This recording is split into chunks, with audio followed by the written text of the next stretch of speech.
I greet you all in Jesus' mighty name. This morning I want to share with you the book of John chapter 14 and verse 1. Jesus speaking here.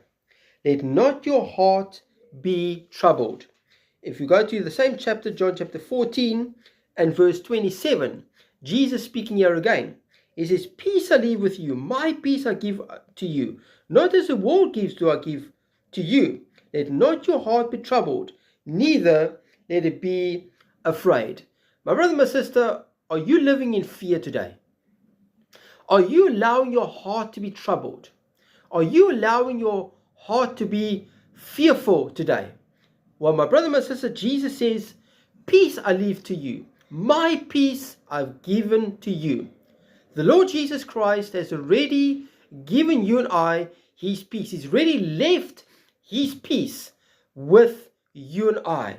We must not allow our hearts to be troubled. We must not allow our hearts to be fearful.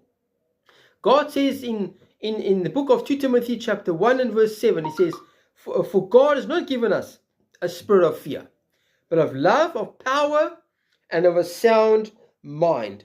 My brother, my sister, don't allow your heart to be troubled today. Don't allow your heart to be fearful today. Allow the Lord Jesus Christ to give you his peace, to fill your heart with his peace.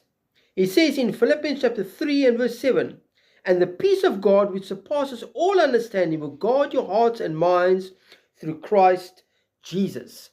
My brother, my sister, allow the peace of God to fill your hearts today. Allow the peace of God to guard your hearts today. Don't allow that spirit of fear to guard your heart. Allow the peace of God to guard your heart today, my brother and my sister. Today we are living in a fearful time. People are fearful. People are afraid. They're allowing that spirit of fear to guard their hearts, to guard their minds. But the word of God says, and the peace of God, which surpasses all understanding, will guard your hearts and minds through Christ Jesus. Allow the Spirit of God to fill and guard your heart and your mind with his peace today. The Lord Jesus Christ has already given you and I his peace. Do not let your hearts be troubled, neither let it be afraid. My brother, my sister, come to the Lord Jesus Christ today. Allow him to fill and to guard your mind and heart with his peace.